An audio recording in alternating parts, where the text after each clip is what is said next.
नमस्कार श्रोते हो. श्री अरविंद केंद्र औरंगाबादच्या संकेतस्थळावर श्री अरविंदांच्या पूर्णयोग साधना पद्धतीवरील माहिती अपलोड करण्याची जबाबदारी मला देण्यात आली आणि तेव्हा मी थोडं योगी श्री अरविंद आणि माताजी यांचा माझ्यावरील प्रभावाबद्दल विचार करू लागले. माझ्या जन्माच्या एखादं वर्ष आधी माझ्या वडिलांचा पॉंडिचेरीच्या श्री अरविंद आश्रमाचा परिचय झाला आणि तदनंतर काळाच्या ओघात श्री अरविंद यांच्यावरील दृढनिष्ठा आमच्या कुटुंबाचा अतूट भाग झाला. बालपणापासून श्री अरविंद यांचे मंत्र म्हणणे, ध्यान करणे आणि आपल्याला जे वाटत आहे ते श्रीमांजवळ व्यक्त करणे या गोष्टी जीवनाचा अविभाज्य अंग झाल्या.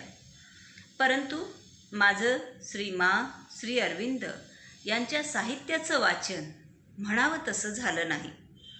नंतर कळत्या वयात थोडंफार वाचलं. पॉंडिचेरी आश्रमात जात येत राहिले. समाधी दर्शनाची ओढ मनातून वाढत राहिली. या सगळ्यात एकच खूप भावलं होतं की योग किंवा अध्यात्म म्हणजे प्रत्येक काम निष्ठेनं करावं, परफेक्शनची आस ठेवून करावं आणि ईश्वरी प्रेरणेनं करावं. आणि हे सगळं अगदी रोजच्या प्रत्येक कामात करायचं. अध्यात्म आणि रोजचं जीवन सेपरेट करायची गरज नाही. पॉंडिचेरीच्या आश्रमाच्या वातावरणात तर हे मनात जास्त बिंबलं.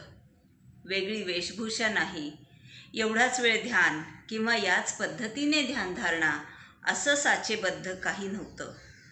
मनातून प्रत्येक काम त्या उच्चतम शक्तीसाठी करण्याचा प्रयत्न करणं, जेणेकरून ते उत्कृष्ट होण्याची शक्यता वाढते. सरळ धोपटपणे या गोष्टी बालवयातच रुजल्या. त्यामुळे श्री अरविंदांच्या पूर्णयोग साधनेवर तांत्रिकदृष्ट्या खूप वाचन किंवा अभ्यास असा नाही. परंतु मी प्रांजळपणे योगी श्री अरविंदांचे पूर्णयोग साधनेवरील विचार मांडायचा प्रयत्न करते. अवघ्या मानवजातीला दिव्यतेचा संदेश श्री अरविंदांनी दिला. मानव दिव्यतेचा वारसा घेऊनच जन्माला आला आहे. दिव्यत्वाकडे त्याची वाटचाल चालू आहे. मानवतेच्या सीमा ओलांडून तो दिव्यतेपर्यंत पोहोचणार, आपले जीवन कृतार्थ करणार याबद्दल श्री अरविंदांना तिळमात्र शंका नाही. ते म्हणतात, पूर्णयोगाचे उद्दिष्ट इहलोक निवृत्ती किंवा निर्वाण नाही. जीवनापासून सुटका हे उद्देश नसून जीवनाची सार्थकता, परिपूर्णता हे उद्देश आहे. जीवन आणि अस्तित्व यामध्ये परिवर्तन हे उद्दिष्ट आहे.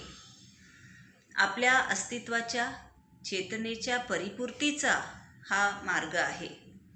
आपल्या संपूर्ण प्रकृतीच्या रूपांतराचा हा पथ आहे. याचा अर्थ असा की जीवनाची सर्वांगीण परिपूर्णता या इहलोकी सिद्ध करायची आहे. त्यामुळेच याच्या पद्धतीतही तशीच समग्रता अपेक्षित आहे. सामान्यतः मनुष्य त्याच्या मन, जीवन आणि शरीराच्या पृष्ठवर्ती पातळीवर जगत असतो. परंतु त्याच्या अंतर्यामी एक आंतरिक अस्तित्व वसत असते याचे भान त्याला असावे. म्हणून आपल्या आंतरिक अस्तित्वाच्या कक्षा वाढवून खुल्या करून बाह्य जीवन जगणे ही योगाची पहिली पायरी आहे. आपले मन, संकल्प, हृदय, जीवन, शरीर, आपले बाह्य अस्तित्व आणि आंतरिक अस्तित्व, आपली सर्व अंगे या सर्वांचे अशा प्रकारे अर्पण झाले पाहिजे की त्या सर्वांनी या साक्षात्काराच्या सिद्धीचे व रूपांतराचे साधन बनले पाहिजे. मानवी चेतना व प्रकृतीमधून दिव्य चेतना व दिव्य प्रकृतीमध्ये जे रूपांतर व्हायचे आहे त्यामध्ये आपल्या संपूर्ण अस्तित्वाचा सहभाग असला पाहिजे. थोडक्यात आपण म्हणू शकतो की आपल्या बाह्य जीवनावर आंतरिक प्रकाशाचे आणि बलाचे नियंत्रण असावे, जेणेकरून मनुष्य त्याच्यातील खऱ्या आत्म्याला शोधेल. प्राकृतिक घटकांच्या मागे बसत असलेला हा दिव्याग्नी आपल्या प्रकृतीला शुद्ध करेल. त्याच्याच प्रेरणेद्वारे दिव्य अस्तित्वाचे अवतरण होऊ शकते.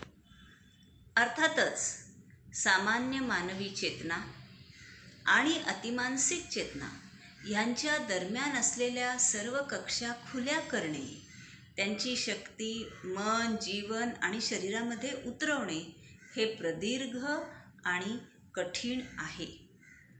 श्री अरविंद म्हणतात की पूर्वीचे योगी जेव्हा आध्यात्मिक मनाच्या अतीत जात असत तेव्हा ते समाधीमध्ये निघून जात असत. याचा अर्थ असा की उच्चतर पातळ्यांविषयी सजग राहण्याचा त्यांनी प्रयत्न केला नव्हता.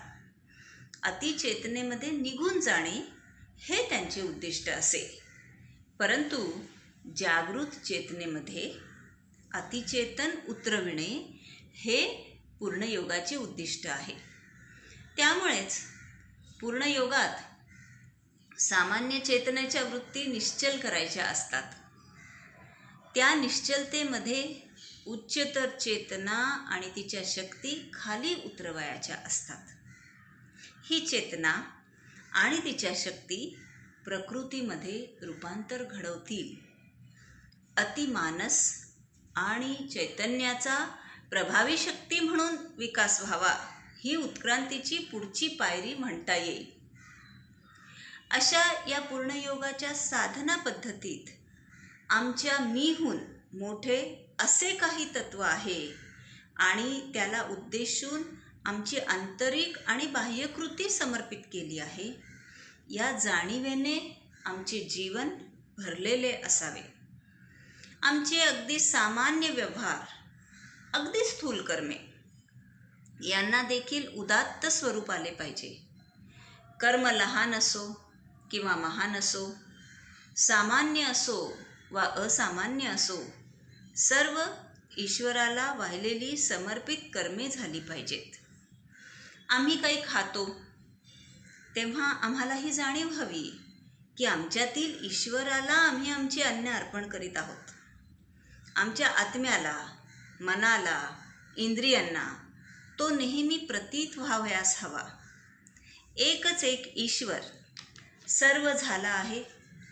ईश्वराखेरीज जगात दुसरे काहीही नाही हा विचार ही श्रद्धा साधकाच्या व्यवहारामागील एकमेव पाया असतो. आमचा श्वासोश्वास, हृदयाचे ठोके हे देखील जाणीवेने युक्त झाले पाहिजेत. ते तसे करता येतात. श्री माताजी म्हणतात, अंतरातील दिव्यत्वाचा शोध घेण्याचा प्रयत्न करताना तुम्ही जे करत आहात त्यातून आनंद, सुख घेण्याचा प्रयत्न करा. परंतु सुखप्राप्तीसाठी कधीही काहीही करू नका. सर्व परिस्थितींमध्ये संपूर्णपणे शांत, स्थिर राहा. आणखी काय प्रगती करणे गरजेचे आहे याबाबत सदैव दक्ष राहा. भौतिक घटनांच्या दर्शनी मूल्याला महत्त्व न देता खरे तत्त्व समजून घेण्याचा प्रयत्न करा.